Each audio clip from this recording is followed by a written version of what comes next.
All right. This is the OWASP Sustainability Work Group. Thank you for attending. Salve, you are going Yeah, to... just before we go into the document, I'm trying to create a picture in my mind on what kind of activities we should try to plan for in the next few months. Until now, I've been mostly working on the document as a brain dump and then iterating over it to see if we can expand on it and refine it. But at some point, this has to be produced or made into a kind of some JSON schema thing, maybe. Yep. Yeah, so it's still unclear whether or not this is going to go into CycloneDX or be its own like independent thing. Yeah. I think as we start developing the schema, we'll likely figure that out. Yeah. If it's CycloneDX, then we have an existing standardization process that we follow. That's on the CycloneDX website. If we deem that it's going to be a dedicated separate specification, what we will do is I will take that idea to TC54. We will get a vote on spinning up task group 4 or TG4. And then that group, basically what we're doing now, that group will then work on drafting the specification, including the specification documents, so the ECMA formatted documents, to present to TC54 for consideration for standardization. So it's kind of how it works. Timeline, if it's CycloneDX, I basically need stuff done by September. So it all needs to be in the spec by then. So I've been trying to figure out what's a good path forward, and this is also based on the things we talked about earlier and your thoughts. I'm leaning towards that this is useful to be its own file. On par, as you suggested, that with the security.txt or similar files. Or contributing.txt, or there's a bunch of good standardized formatted files that have useful metadata that can be linked to from an SBOM file. Yep. At which point the SBOM standard only needs a field that says if you have any sustainability related information, then that's where you find it. And a link. And I would be happy with that. And I think there is a benefit if this is made in such a way that it's generically useful also for other situations. But now there's one use case which I'm a bit unsure of, and that is around open source communities that are not code-centric. In the Perl world, we have something called the Perl Mongers, which I've spoken briefly about, which is kind of like a meetup group. It has its own website, pm.org, and there's a map there. And it used to be a lot more meetups like this, but right now I think there's some 20, 30 places around the world where people have regular social and technical meetups and talk about stuff, what's going on, or have something going. Like it's as a good open source community needs, somebody needs also to take care of the social aspects of it, because it's coding in open source is a social activity in many cases, and if it works well, it definitely is. I've discussed a little bit with the guy who is taking care of the Perl Mongers website these days, and we are looking into how to communicate the different states of the different communities. Like, what shape are they in? Are they looking for a new primary organizer? Are they looking for speakers to invite to meetings? do they have a mailing list, and is it that mailing list active and operating? Is the community in a kind of a hiatus period, or is it in a coma? Just Right. because Yep. there are surprisingly similar type of problems that you are bump into, let's call it a, I don't know what the good word for it, socio-technical or techno-social communities, or geek communities. The similar problems there that you have in open source projects. So, Yeah. so the question came up: could we somehow find a way to shape the work we're doing here into something that can also be useful for meetups? That would be amazing. I'm glad you brought that up.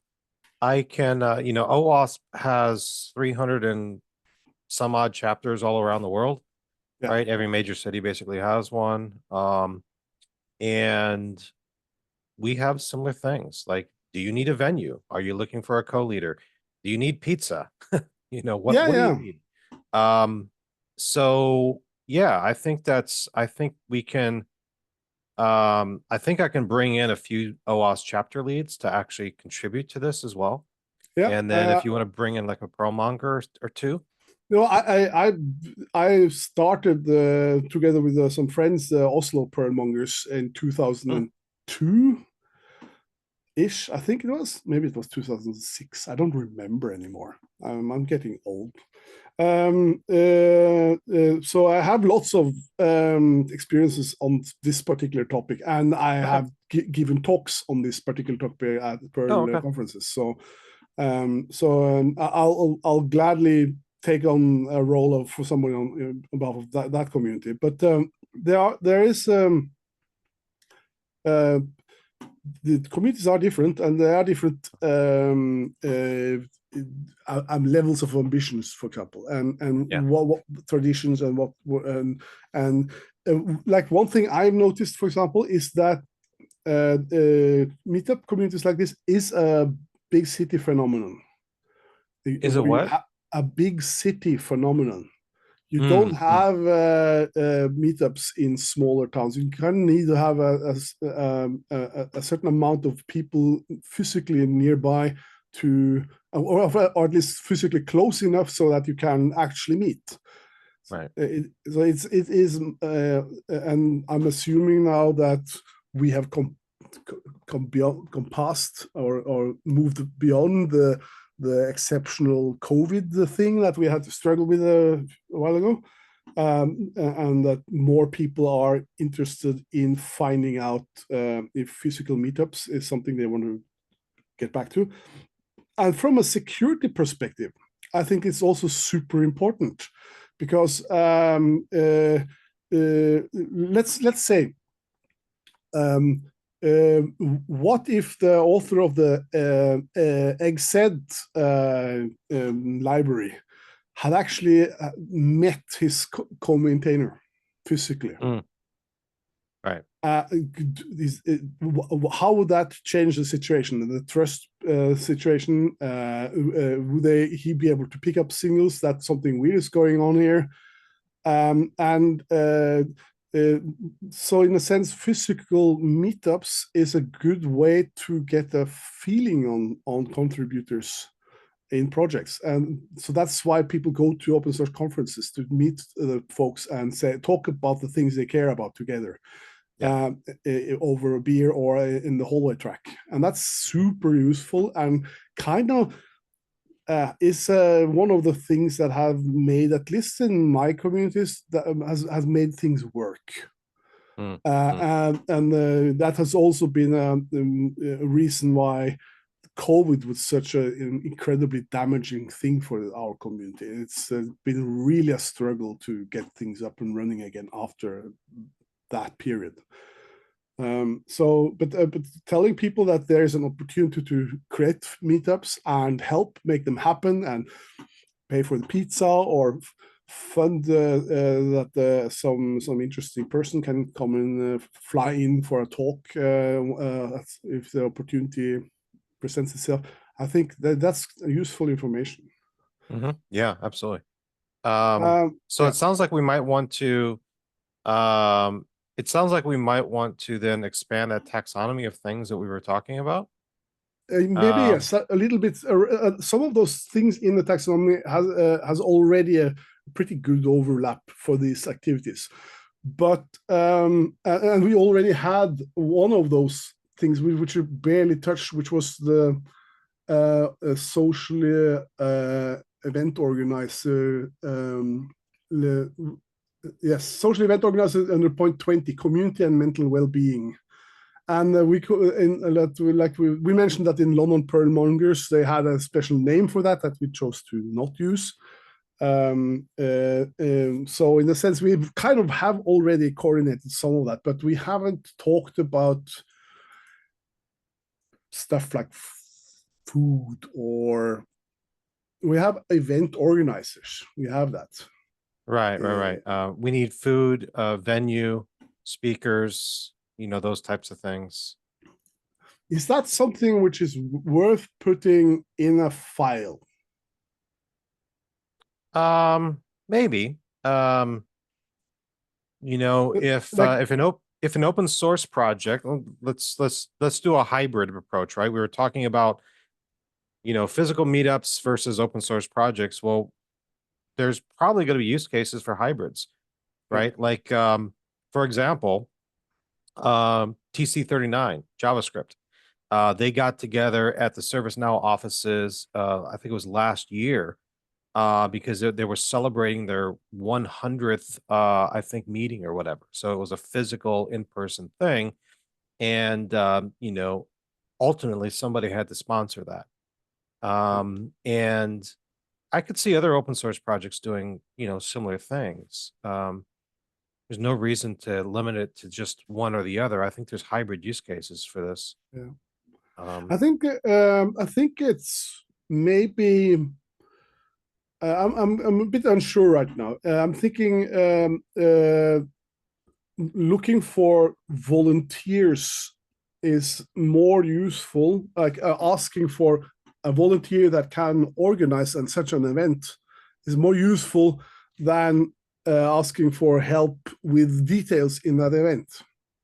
In a file. Like I'm assuming this file is something that could be published along with a project file or something, or put on a website for a community, or being shared on a Transparency Exchange API server as part of some bigger constellation of files or projects related to metadata.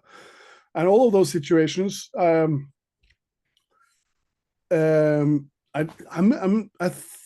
not sure. Like, maybe it's useful to say when we talk about need funding, then that we have a way to communicate that we are only interested in small event funding and not larger funding for say sustained work, for example. And that might be good enough to say, like, are we on a pizza for a meeting scale of money we're looking for, or on something, or somewhat, or paying someone to work on things for a day a week, kind of scale. Because the pizza thing is, my experience, at least where I come from, is it's always good to offer food at events like this somehow. And quite a lot of communities manages quite completely fine to organize finding a sponsor. Like usually it's the employer of somebody who uses that technology, or something like that. So going online to share with the world that you need money for pizza sounds like it doesn't sit completely, it doesn't make sense to me completely. But okay.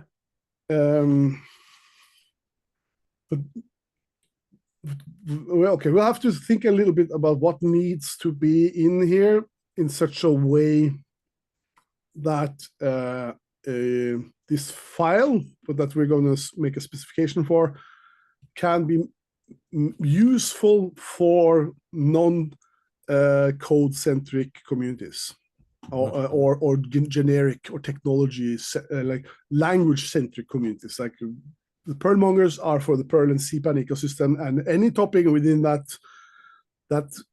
constellation of software or is in scope. So same goes for like we had the Ruby and Python meetups in Oslo many years ago, and the local Java community has been working tirelessly for decades now, and it's really big and successful. Yeah, all right. So I think this is something that is worth adding to the use cases. Yeah. You want to share that document if you could? And hi, Fukami. Hello, yeah, no, I like the other meeting was about Rust week. They have like 10 years of Rust or something, and they want to do like, you know, save memory in the EU type of thing. And I discussed with one of the people from the Rust Foundation there what to do. Yeah. Nice. So, yeah. Good of you to join. Yeah, I also didn't get everything, but I know that Cyber always has nice things to tell. There's never a shortage of good ideas, that's for sure. Yeah, absolutely. Yeah. There's a shortage of time to do it all. Never a shortage of good ideas. Yeah, we have actually also a lot of discussions around sustainability and CRA in the moment in the Linux Foundation. So yeah. That is that. I'm on the on the screen here. This is completely new from Zoom. I didn't know this. I'm just experimenting here a little bit, putting myself in the middle of the text here. Oh, yes, sorry, I didn't mean to stop you saying something. No, you shared that link, but no, that is something else.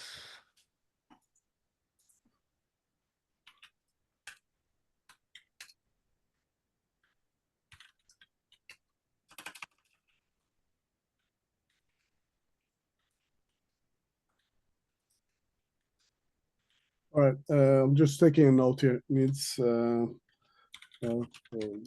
you share the URL again? Is that possible? Yeah, this is the link. Are you on the? Yeah, I have seen that document, but I cannot. Maybe it's somewhere here. Let's check. Sure, give me a second.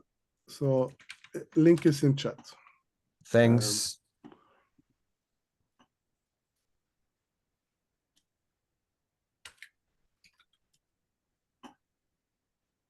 Okay, and to a requirement, that means we need another requirement probably, and that is that this needs to both be useful for technical and or project-centric and ecosystem-centric communities. Or is that that sound make sense in? Yeah, for community, I think, right? Yeah. No, I'm thinking about the requirements now. What right now we have assumed that the requirement is that this is the metadata here, the sustainability metadata is associated to a project. And now we just said, well, it could also be associated to just a community that doesn't have a project.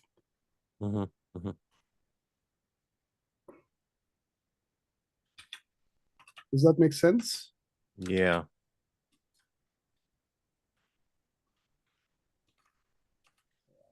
I'm having trouble writing here. My keyboard has moved. My hands are.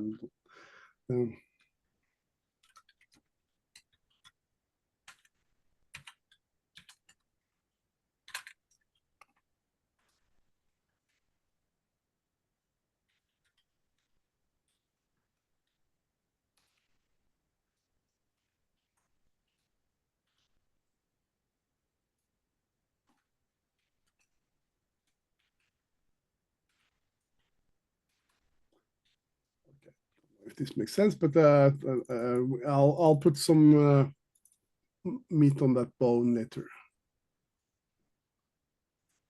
Okay.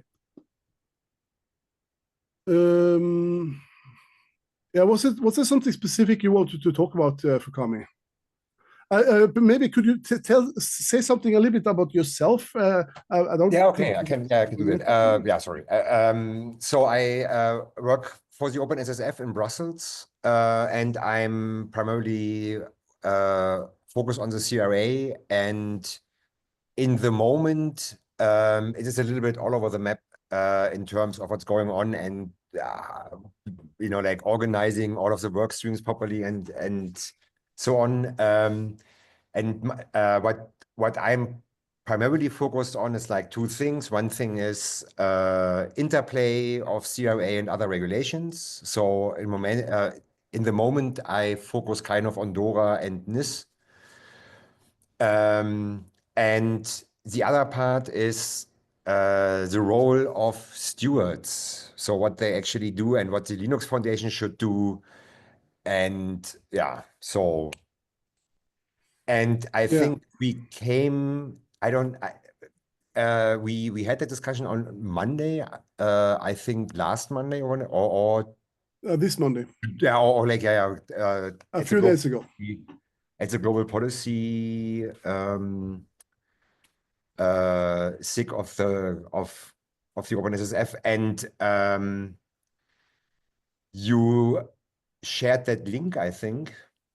Yes, I shared the same link. I think I shared the same link that I put in chat now to and our main document. And so what reached my attention very quickly is what you said also in the beginning, that thing about like that open source communities are very diverse. And neither the Linux Foundation nor any of the other foundations or like, you know, these structures, they're only maybe like, I don't know, 10% or less of the actual projects that are out there. And there's a high, like kind of, I wouldn't say push, but there's that thing from parts of the community or from parts of the foundations, but also from the commission to say, oh, we want to speak with want you to speak with one voice. Although, in my point of view, it is stupid. It is stupid for many reasons. Yeah, also because that is also a strength in the process that they actually do. They do not understand that there's still like, that the acknowledgement exists in parts. Still, there is not that thing that they really understand how diverse that community is and how diverse, you know, like the development of software is, and the way how you need to go like in your supply chain is something that is like, you know, I wouldn't say unique, but at least like you have a lot more use cases than what the foundation cover and also what the commission has on their mind. And yeah, and therefore it's like, you know, I find that one of the biggest problems, you know, that there is a construction that is not entirely clear, and they have that on the other side real world problems, and it is not really clear if they actually covered that way, because they are not necessarily meant to solve these problems. Yeah, this is why that directly stoke my attention, because it's obviously a huge gap that you address here that I also see. Yeah, and you are much more like, you know, thought that much more through than I did so far. Yeah. Now, for me, the security aspect here is super obvious, and the main thing to remember there is that most people, when they talk about security, it's about handling emergencies. It's a short-term issue that or vulnerability or incident that needs to be promptly resolved in order to avoid damage or loss of reputation or something like that. And that's fine. And being in a position to actually do that is what the CRA is very much about. But since we are involving open source communities out there and projects and maintainers and even code that doesn't have maintainer, we also have to look about the capability to actually perform the responsiveness, be available and be able to handle an incident. And if the people who need to be involved are not there, or are tending to their kids, or are on vacation, or don't have anybody to step in in an emergency situation, then that is relevant information to share and try to address for the day when the problem or the shit hits the fan, so to speak. So thinking about the long-term capabilities of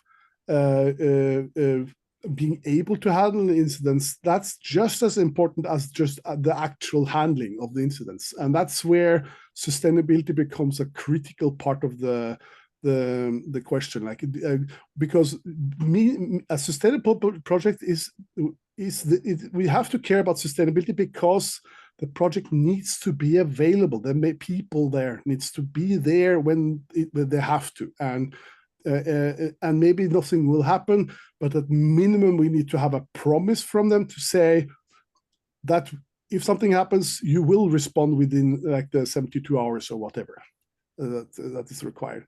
And that's okay. What does that mean? That's what we're trying to figure out here. Like, well, what are the things that need to be in place for this to be made possible? And a lot of it is around the helping people. What needs to be done? It's not just funding. Funding is like the super simplified button you can press if you don't want to think about it, but sometimes you need to think about it, and at that point having some file like this that can help you think about it, or just communicate what somebody has thought about it, it becomes super useful. And I'm hoping that this is something that can be useful also for all kinds of communities out there in a sense, but specifically open source related ones.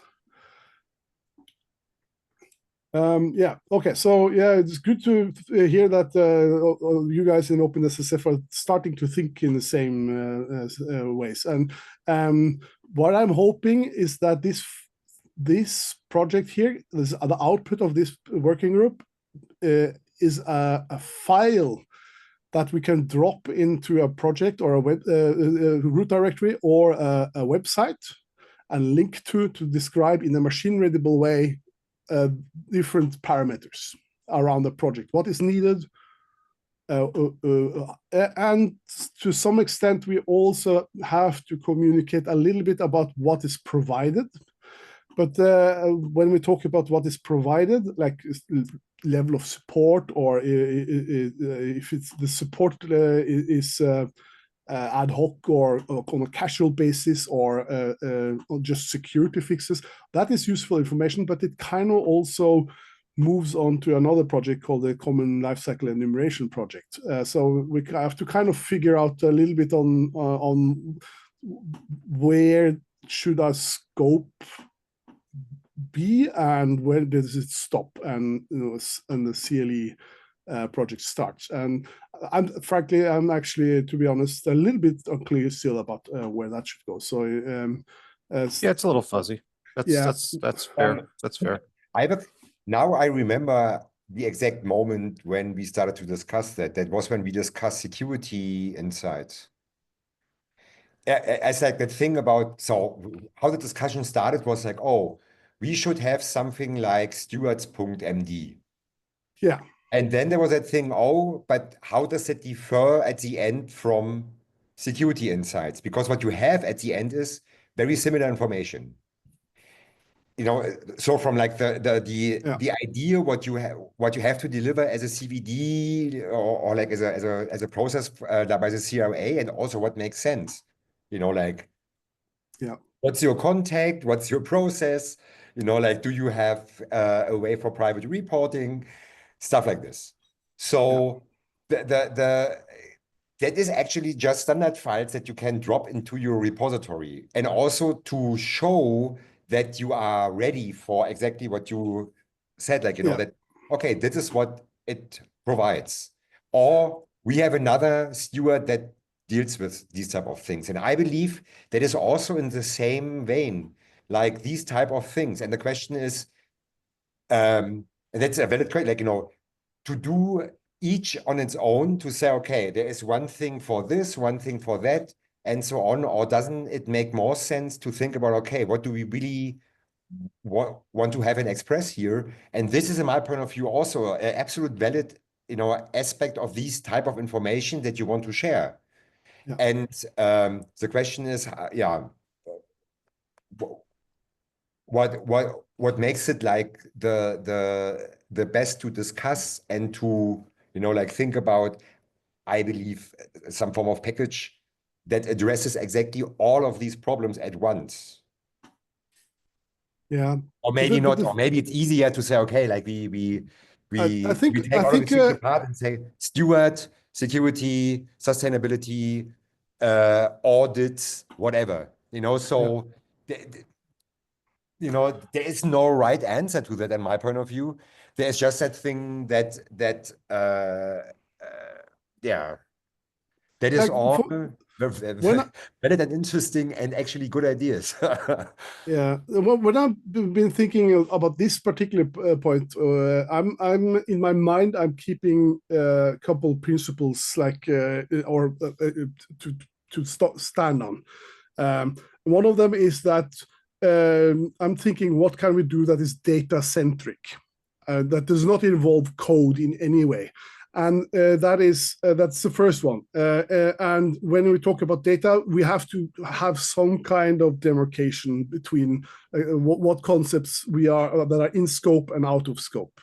And for me, steward.md rings a little bit of a wrong bell, because strictly speaking, it's the steward that should describe what the steward does.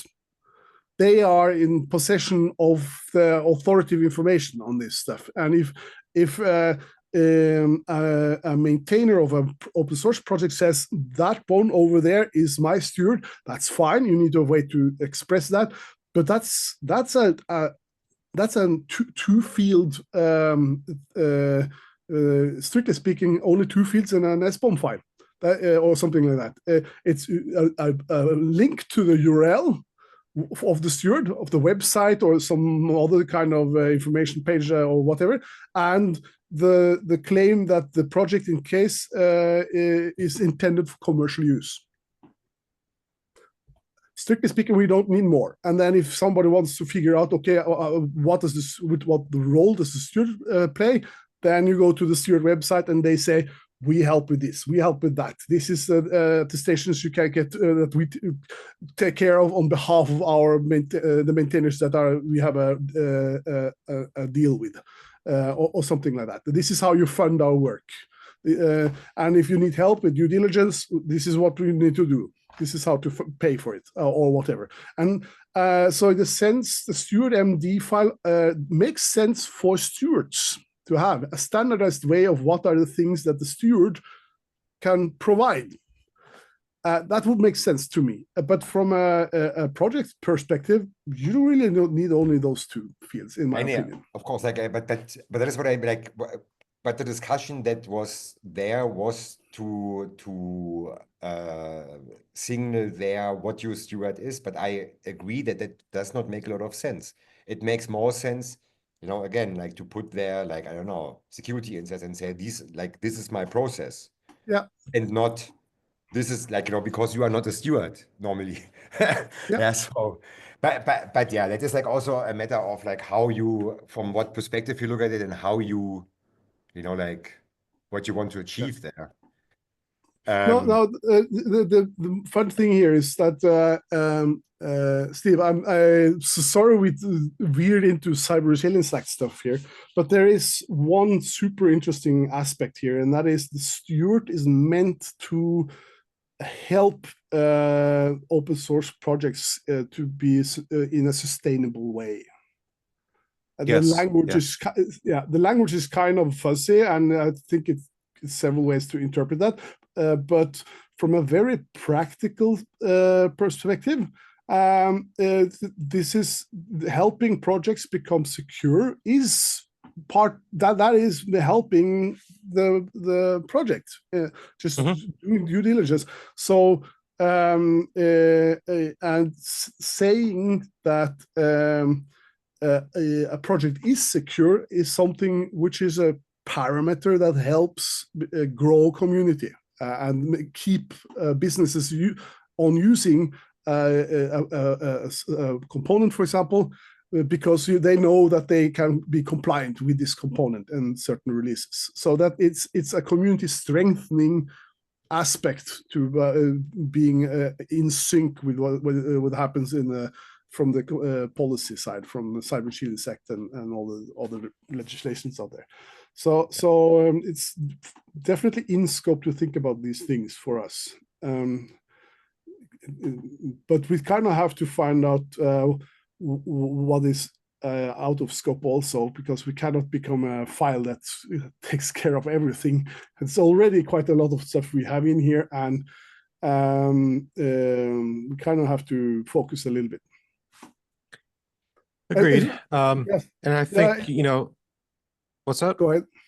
And I think, I think before Fukami was hopped on, I think we kind of informally concluded that this should probably live outside of Cyclone and be its own thing, which I think I agree on. Just to kind of maybe catch him up to speed, I pasted a link to TC54. This is the group within ECMA that is leading all of these software supply chain standards. CycloneDX being one of them, but we have package URL, VERS, transparency exchange API, common lifecycle enumeration, and this is probably going to be added as another output from that effort. So we will likely stand up task group 4, which would be chartered. We'll basically reuse this time that we have on the calendar now for task group 4. But basically what that means is that, what that means is that this will ultimately be an ECMA standard. That's kind of what we're moving toward. Yeah. So with that, I'm super happy with that. With that said, Fukami, if you wouldn't mind bringing this to the people in OpenSSF that care about this topic, and see if we can gather some resources around this, so we don't do some parallel implementations. And I think that would be very beneficial. And I don't know what you have thought around the scope, and I do understand that figuring out the scope of what we're trying to do, you're in the middle of that process right now. So I'm hoping that we're not too late when we talk about standard files like this one, or the things you have. I don't know. I saw that some of the commits were just a few weeks old, some of the projects. So like the security, what was the file you called it? You mentioned it barely. Yeah, I mean, like in the moment there is like a lot in the flow. Like where the most work is in the moment is like all baseline security baseline. It's like, I would say that it's also because it is just rolled out at CNCF and Finos projects. Yeah. So that is where most of the activity is, and the discussion comes from actually Daniel in the moment. I believe that is something that is going to develop over time, because there is no standardization item for Etsy or for Etsy as a Danelec. That means that is purely in this space of standardization that you can just occupy and just do. I mean, like, this is also good that these things are in different places. Yeah. Like, so I absolutely love choice, and I absolutely love that they are, like, you have different problems, you have to address them differently. And this is also, that is the strength of, that whole community. So, yeah, it is not, Especially I not would we're in the middle of a CRA process. So that's way too much going on, but still, what we're trying to do here is still benefits from thoughts and inputs from you guys when you are talking about sustainability related stuff, and it's not too late to figure out if some parts of what you think is important can be included here. I think in such a way that it becomes useful. And that's kind of the main thing, I think. One of them, I should stop saying what's the main thing, because everything is priority one as far as what I'm saying right now. But one important aspect here is that if we produce something that isn't useful, then we have failed. And we have to actually fill a space that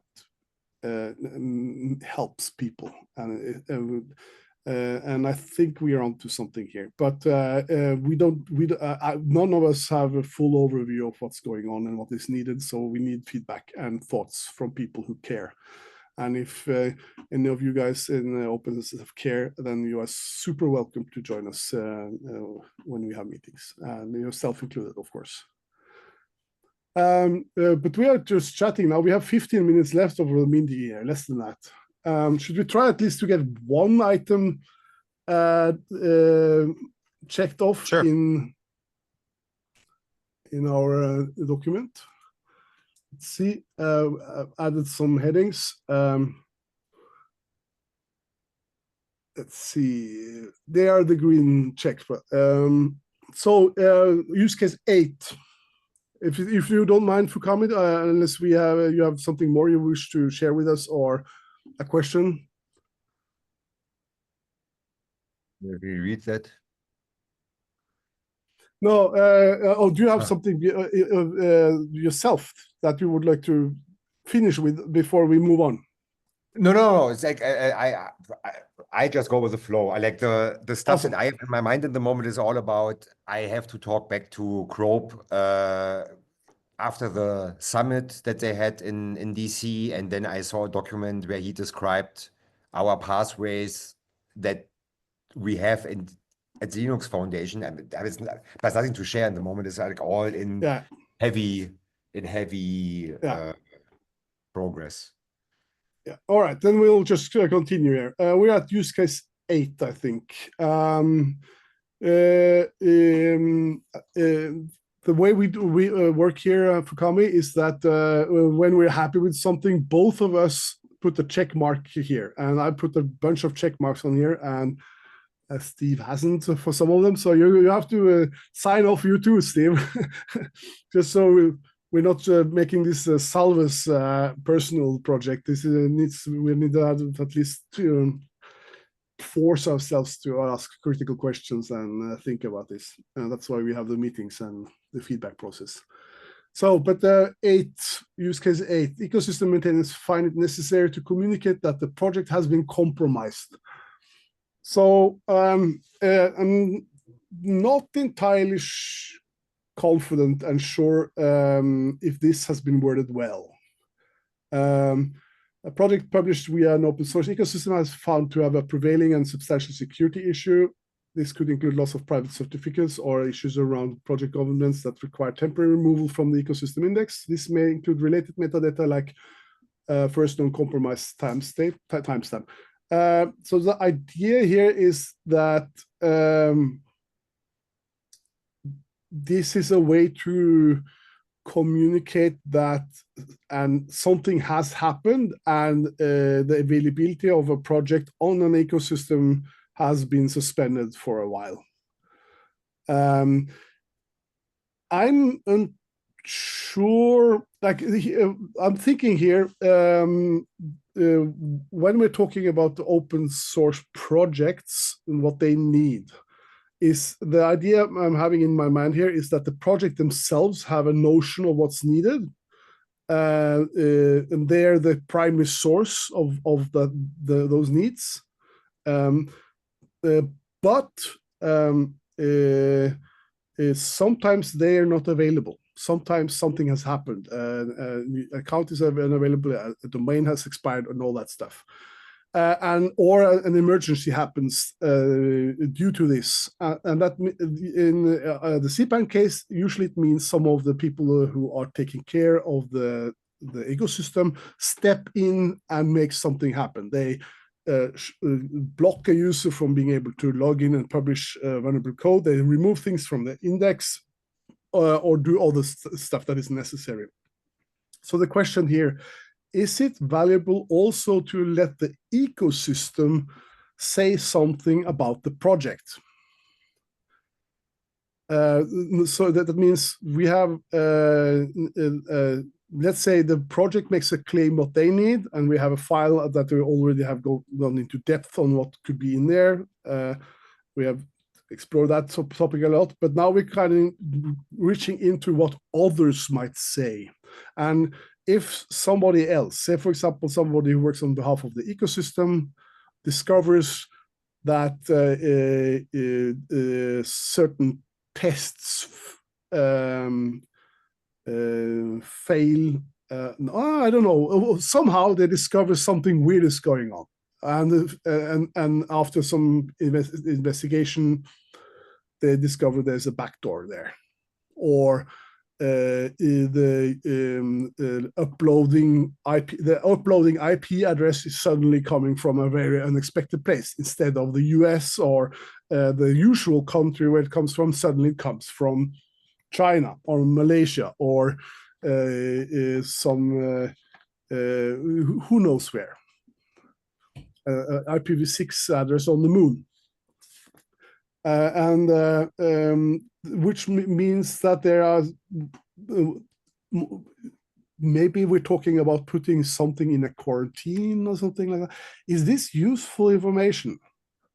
Is this something that belongs in a file like this? My gut feeling says yes, maybe, but I'm not completely confident. Yeah, but what would you usually do? So you would usually downgrade to a certain point and say, okay, like everything afterwards, after that date, like, you know, yeah, gets removed so that everybody who is going to install it installs that version. But yeah, but that is the part point, that you have from the ecosystem. Yeah, we're talking not about the artifact itself or the release. We're talking about things that are related to the project. The project itself has been compromised. The upload rights have been lost, or a private certificate has been stolen, or stuff like that. Ah, so you mean that it is not not necessarily the project itself, but someone else says, "Oh, there is a compromise because like it was gone," something like this. Yes, somebody has managed to get the upload credentials and has started uploading things which are suspect, for example. Or this is discovered, but we cannot reach the maintainer somehow because of reasons.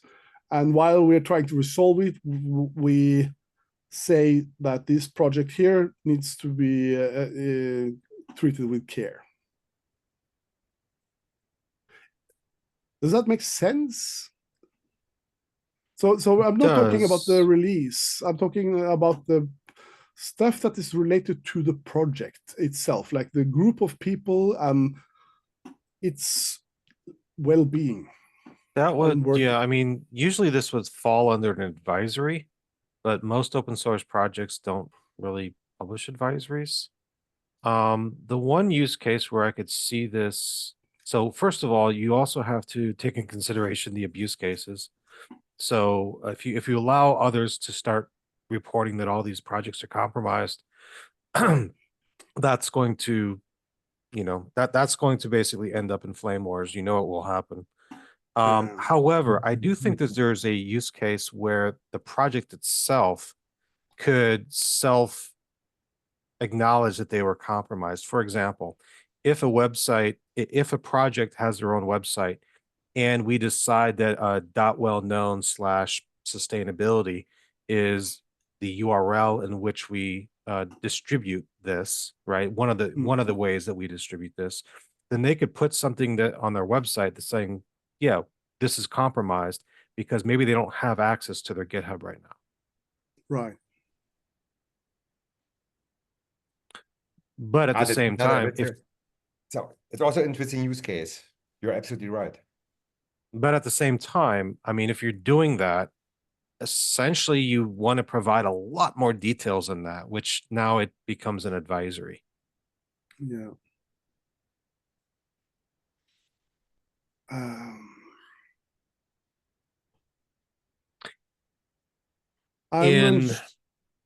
Okay, go ahead. Now, this is about sustainability. Yeah. And if a project was compromised, I don't know if just the act of saying we were compromised is really in scope for this specification. I think what is in scope is I'm compromised, I need help. Yeah. Right. Think about the millions of open source projects, the 99% that are not in a foundation. I need help. Yeah. And strictly speaking, we are now talking about I need help from either the ecosystem folks where they usually publish, or from their users who might have competent people and resources to assist somehow. Yeah. And what kind of help, like if let's say their Git repo has been lost or something. Usually what you do there is you talk with, say, GitHub, for example, and say, hey, something is weird is going on here. Can you help me recover my thing? And if they're reasonably responsive, then whatever issues there could be resolved in a few days. Do we need to share that something has been compromised? Because I'm thinking this type of the publishing that something has been compromised is mostly useful if this is something that takes time to resolve. Yeah, I think if we, I believe in that taxonomy, we had something about incident response or forensics or something along those lines.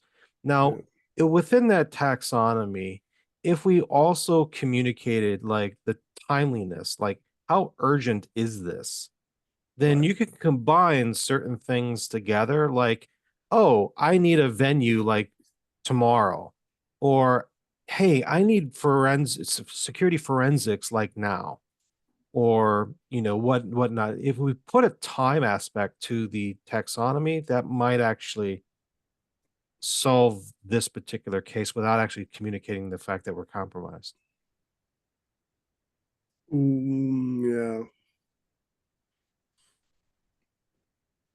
Yeah, I'm not sure. I get what you're saying.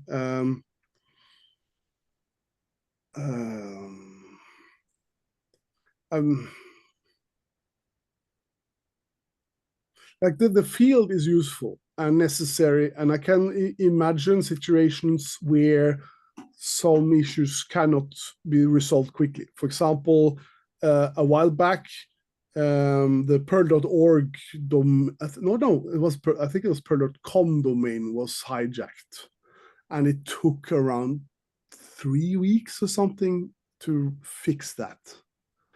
And in the meantime, things were broken, people were asking questions. I don't remember exactly how long it was, but it was a substantial time. And having an off-site situation, a place where you could find information that something is wrong, I don't know if it was useful to have that, even because it was very apparent that in this use case, it was completely obvious that something was wrong. The website wasn't as it expected. But when it comes to an open source project, if somebody is being sneaky about it, this could be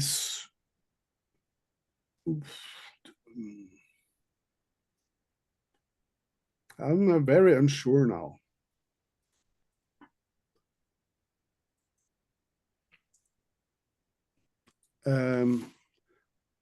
Maybe we need to leave this a little bit and maybe think that this is a project thing that we have to wait for later, and just let it lie for a moment and let's think about it because we're out of time. Yeah, put a remark in there just saying that we'll revisit this All right. because I think it needs So- revisiting. Yes. I'll do that. All right, let's stop the meeting. We're at 12. We're at the hour mark. So, and all the meetings. So, Yep. Thank you. All right. Cheers. Have a good day. For coming. Hope to see you again. Yeah. Thank you. Bye.